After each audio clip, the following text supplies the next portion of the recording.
Cole Carrigan in some huge trouble. Yesterday, he was exposed attempting to extort Austin McBroom.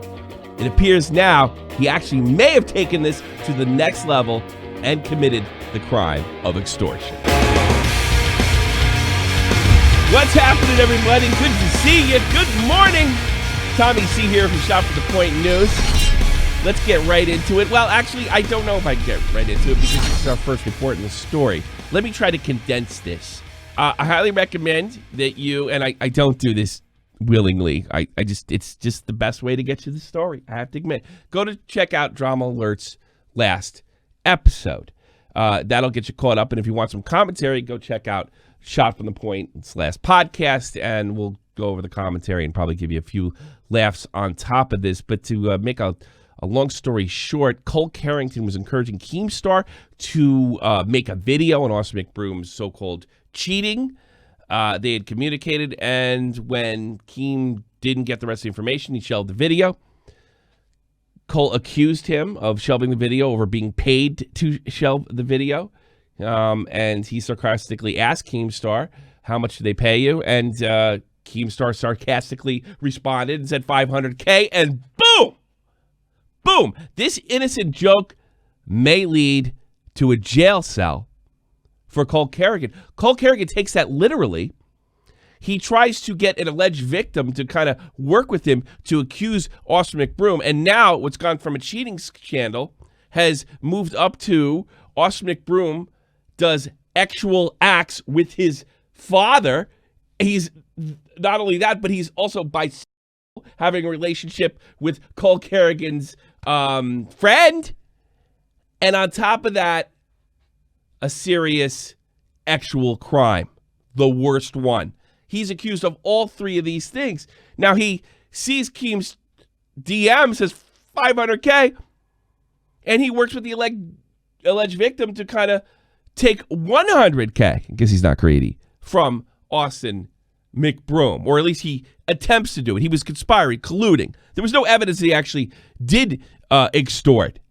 But then Austin puts this tweet out. If you have not heard, I've been recently a victim of extortion, defamation, slander. I know it's a cold world, but I never did foresee something this disturbing upon me.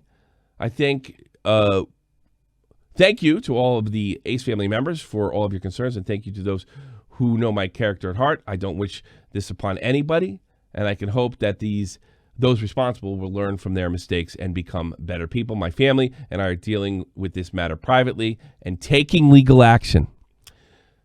Bullying, extortion, slander, and defamation of character is something I will not stand for. I can promise that justice will be served. Some strong words. We've heard that from YouTubers before, though. Then he released this about 7 hours ago from the time of this recording, and it's done in that legal font.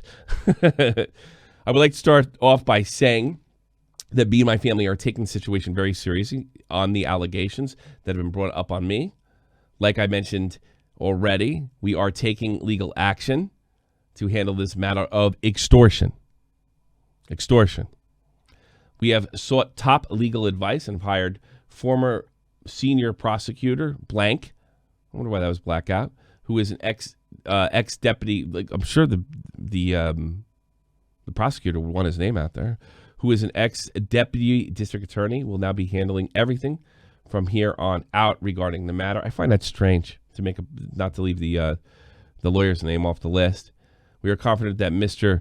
Blank will seek the truth and in this matter and hold those accountable for their extortion. Now, here's the deal with extortion. I don't know. I'm not a lawyer, all right? I don't know if talking about extorting somebody is a crime. But if, and we have no evidence of that yet, but I think it's a pretty reasonable conclusion that's possible. If Austin went to McBroom and said, I'll keep my mouth shut if you drop $100K, which he was clearly caught doing.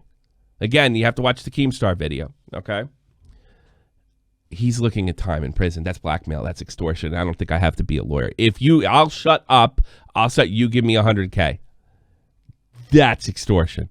Now, I don't know if it's illegal to conspire about it, to talk about it, to talk about doing it. I'm sure the act actually has been done. But, I mean, this guy's doing everything to DMs. If he sent a DM message to Austin McBroom and said, give me $100K and I'll shut up, holy crap, that's a serious crime. That's a felony.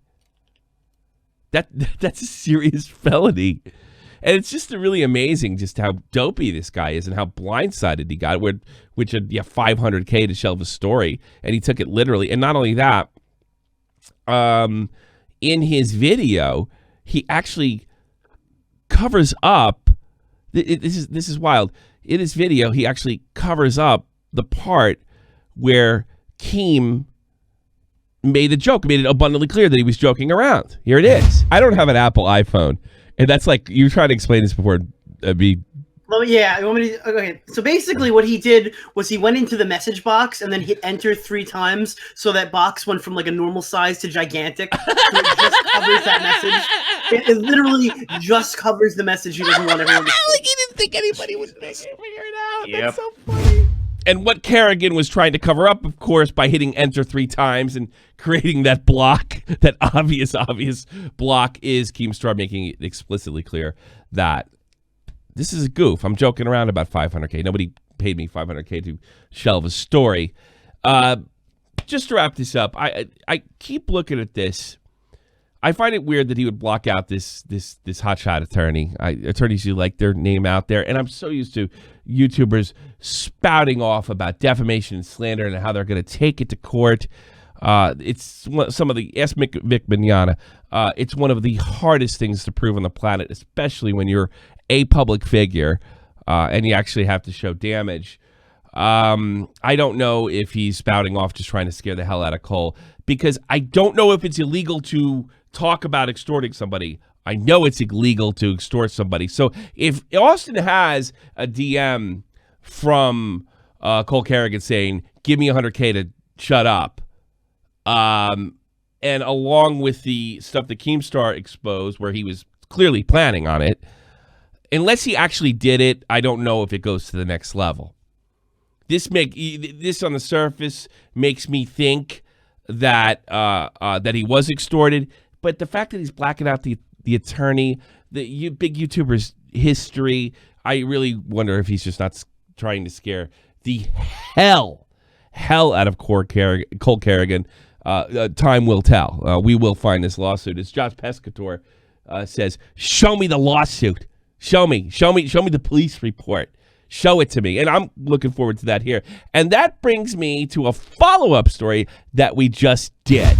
Belle Delphine. Yes, we're going to update the last video. I made a crack about Josh Pescator. It was not because he wasn't buying it from the beginning. But I thought it was such a silly story that I made a little joke about Josh not getting the point. I was totally just being sarcastic. It was a silly story. I like covering silly stories as much more than I do the so-called hard news and the especially the actual allegations. Is not my favorite. So I kind of made a crack about Josh trying to get to the bottom of it. No, I think it's good to get to the bottom of it. He didn't buy it. Here's what he wrote on Twitter about a week ago. Updating the Belle Delphine arrest. The Metropolitan Police, I guess that's London. I don't know how it works. I don't live there. I'm not English. The Met Police responded by saying they didn't recognize a watermark in Belle's mugshot. The reverse image also turned up nothing, so this means it was a pic that she has, but it is a watermark. The Met didn't recognize the mark. So if that's a good point. If you can't reverse image search it if it's been a public mugshot. I don't know if that's 100% proof, but it definitely is a red flag. And the fact that the cops themselves said no, we don't get that. You can obtain a copy, but it won't look like a mugshot because the alphanumeric data will be redacted, i.e., it'll just be your face. One more question. The picture in the watermark in the corner saying Metropolitan Police, and they responded, unfortunately, we can't confirm or deny. This is not allowed to disclose information about anyone. If you Google Metropolitan Police, the custody images, you can view general examples of makeup and make up your own mind, we don't recognize the watermark. So this looks like a hoax. Can't say 100%, but this is strong circumstantial evidence that the girl who thought up Gamer Girl water, okay, Gamer Girl bath water, sent it through the mail for neckbeards and gamer neckbeards all over the world. Probably made a killing on that. Maybe, just maybe, she's lying about her hamster being stolen and also did not vandalize a car. This is all for attention, and you know what I say? Good for her. I personally love a good hoax. I know the audience hates when influencers lie to them, but that's what happens when you hold them up as influencers. They lie to you. They lie to you because they know they can get away with it. And again, I was totally goofing on Josh in the last video. I think it's absolutely fine to hold these people accountable and catch them in their hoaxes and pranks. There's nothing wrong with that. All right? I might do this from time to time. If it's not enough for a whole video, then you know what? I'm just gonna touch up in the next video on something. Like if there's an update on a story that's just not that big a deal, I'll do it at the end of an up-and-coming video. So, yeah, that's it. Thank you so much for being a part of Shot from the Point News. I'll see you real soon. Looking into something else that's actually really funny. It's up my alley.